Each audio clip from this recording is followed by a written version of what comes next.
Today we're making these no-bake chocolate peanut buttered oatmeal cookies. These cookies come together super quick, so it's important to have everything at the ready. Let's get started. These cookies are made on a stovetop, which means we're going to need a medium-sized pot. Add in 1/4 of a cup of butter, 1/2 cup of milk, 1/4 of a cup of cocoa powder, 1/2 teaspoon of salt, and 2 cups of sugar. We're going to move this pot to the stovetop, but before we turn it on, we're going to finish measuring out the rest of our ingredients. This recipe calls for 2 cups of quick cooking oats. I do not recommend using the old-fashioned oats for this particular cookie. We're going to set this to the side and measure out our peanut butter. I'm going with Skippy today.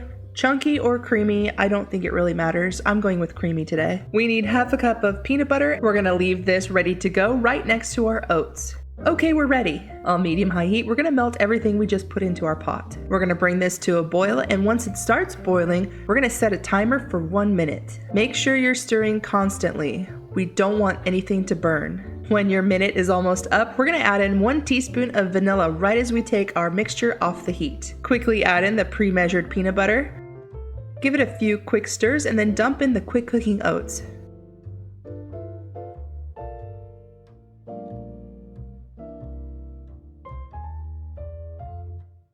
Take a spoon or cookie scoop and scoop out your cookies onto some parchment paper.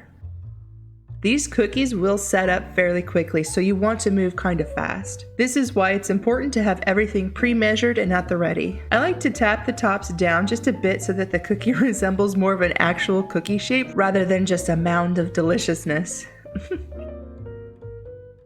Leave these cookies on your counter to fully set, which shouldn't take too long, maybe 15 minutes or so. I hope you like this quick and easy cookie. These are one of my husband's favorite childhood cookies. Thank you, Becky, for the recipe. I will insert an ingredients list right here for those of you that want to make this. Thanks for watching, and if you like this video, I hope you give it a thumbs up. Don't forget to subscribe, and I'll see you all in the next video.